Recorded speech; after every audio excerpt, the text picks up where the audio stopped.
this weekend brings the opening in the U.S. of Captain America: Civil War, which is the latest from the Marvel Cinematic Universe. Hi, Ken. Hey, Steve. What's this about? Well, this is about kind of a schism in the ranks of the Avengers.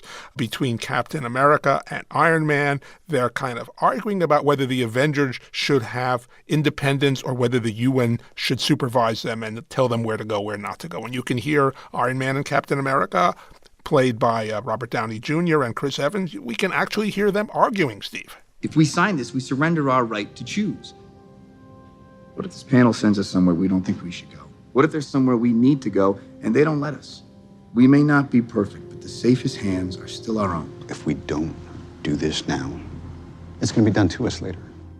You know, the problem that these guys are grappling with is that there's been collateral damage committed by the Avengers. The Avengers have killed innocent people.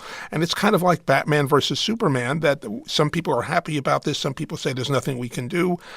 In Batman versus Superman, they just pounded on each other. Here, all the Avengers are involved, almost all of them. They're 6 on 6. It's this huge kerfuffle that goes on. One other thing, Ken Turan, we mentioned in the introduction, there are a few women in here. There's been a lot of commentary over the years about how women are excluded from superhero flicks, or partly excluded anyway. How are they doing in this one? Women are doing much better here, and actually people of color are doing really well. There's a new character, Black Panther, played by Chadwick Boseman, who's here kind of to promo himself for his own standalone film next year. But, you know, for me, one of the things that's more interesting is that they're introducing kind of new characters here.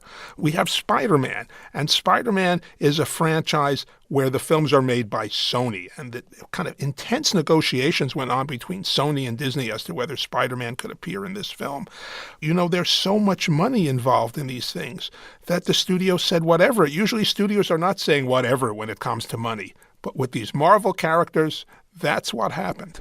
Ken, thanks very much. Thank you, Steve. Kenneth Turan reviews movies for Morning Edition in the Los Angeles Times.